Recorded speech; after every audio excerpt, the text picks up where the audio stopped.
Kalau orang poligami itu istri mana yang untuk menengi bapak di surga. Terima kasih. Assalamualaikum warahmatullahi wabarakatuh.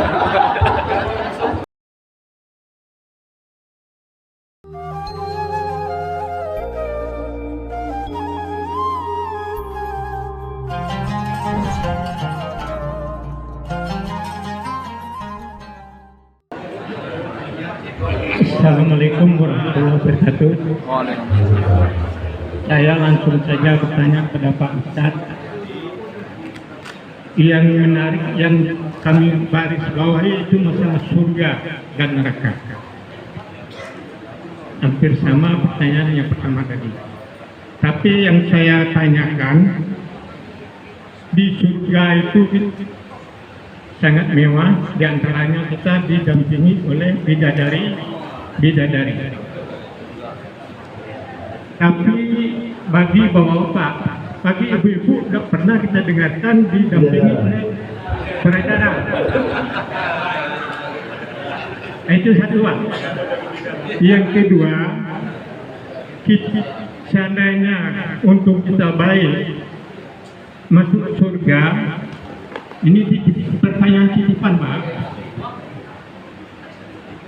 Kalau orang poligami itu istri mana yang untuk menengi bapak di surga. Terima kasih. Assalamualaikum warahmatullahi wabarakatuh. Jadi pertama itu dua ya, sama-sama muda Pak. Kemudian pertanyaan dari bapak tadi berkenaan dengan bidadara.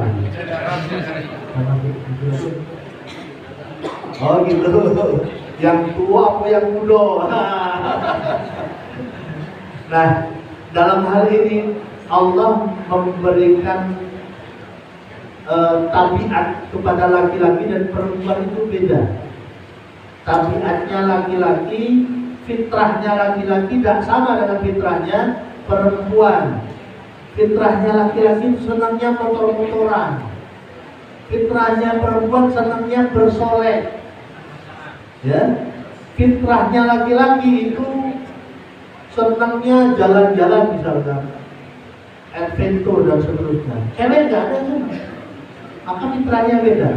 Dalam hal ini ada bidadari itu karena memang kecenderungan laki-laki macam itu. Diakui atau tidak diakui, berani ngomong atau tak berani ngomong, semacam itu. Betul kan? Betul. Mau apa namanya jawabnya agak ragu ini. Ada ibu negara ini. Saya itu berani lah Pak Ustaz, cuma istri saya lebih berani. Yang pakai sorban hijau pun tak mau.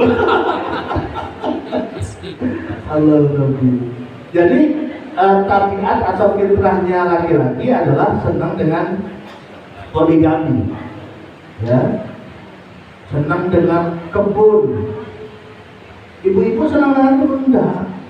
Senang dengan yang kuning-kuning, ya, emas, berlian, sebenarnya macam itu. Dengan pakaian, baju yang bagus, tempat tinggal yang nyaman dan sebagainya cukup. Dan itulah Allah menciptakan itu karena sesuai dengan fitrah manusia. Kemudian pertanyaan berikutnya dari istri yang pertama atau istri tua, kebetulan beristri 4. Nanti di surga dengan istri yang mana?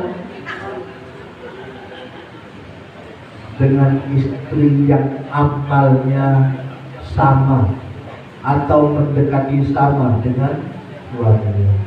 Karena kita tahu Bapak Ibu di surga itu kan ada pintu-pintu ya. Orang yang ahli sedekah ada jalurnya sendiri. Orang yang ahli puasa ada jalurnya sendiri. Orang yang ahli sabar ada jalurnya sendiri. Ya. Maka orang yang ahli sedekah itu surganya beda dengan orang yang ahli puasa. Orang yang ahli sabar beda dengan orang yang ahli sedekah dan seterusnya. Tetapi ada beberapa amalan-amalan kita mudah-mudahan yang menjadikan kita ini berhak memilih memasuki pintu manapun. Amin. Nah, ini saya pernah membaca juga, ternyata kita nanti di surga itu sesuai dengan amal-amalan kita. Antara santri dengan kiai itu tidak sama. Nah, kemudian surga itu kan berlapis kan? 1, 2, 3, 4, 5, 6, 7, 8, 9, 10. Kemudian ada surga yang ditempati oleh Nabi Muhammad. Ada yang bersama dengan beliau, para anbiya, para sahabat al-mubasysyirina bil jannah. Nah, itu bersama dengan beliau. Ada sahabat ditanya sama Rasulullah, wahai sahabatku, kamu mau apa? Mau saya doakan apa?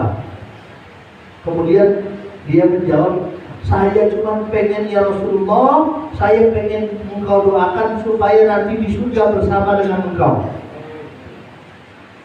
Kemudian Rasulullah menjawab, fa'ainuni bikahrotis sujud, maka tolonglah saya supaya bisa membantumu dengan sebab banyaknya sujud. Karena Rasulullah itu adalah orang yang senang sujud, yang bisa menyatukan frekuensi antara beliau dengan umatnya adalah sujud. Kalau kita ahli sujud, maka kita adalah orang yang berpotensi besar tinggal bersama dengan Rasulullah. Amin ya rabbal alamin. Nah, kalau misalkan kita di bawah itu ya berarti kurang sujudnya, volume sujudnya atau jumlah sujudnya kurang banyak. Dan di atas itu kenikmatannya apa? Bisa menyaksikan wajah Allah Subhanahu wa ta'ala. Itu nikmat yang terindah, yang paling tinggi. Kenapa bisa yang paling tinggi? Inilah, kita ini, saya gambarkan supaya ada pandangan ya. Kita dikasih villa di daerah Bedugul, Bali, itu indah, asli. Tapi kita nggak tahu sama orang yang ngasih villa. Kemudian setelah bertahun-tahun kita tinggal di situ, orang yang punya datang. Itu lebih senang mana tinggal di situ dengan ketemu dengan orang yang ngasih villa itu? Tentu kesenangannya adalah bertemu dengan orang yang ngasih villa. Begitupun dengan orang ahli surga. Orang ahli surga itu ada yang berpotensi bertemu atau melihat, menyaksikan wajah Allah, ada yang tidak. Tergantung amal-amalan selama di dunia. Kalau mata di dunia ini dipakai untuk nengok yang maksiat, maka ada kemungkinan besar tidak bisa melihat wajah Allah. Kalau di dunia ini menjaga pandangan, ya, yang sudah ya sudah, ya. Yang sudah ya sudah, sekarang banyak taubat. Ketika nengok media sosial, nah itu jadi nengok apa itu? Pengen juga. Lewati.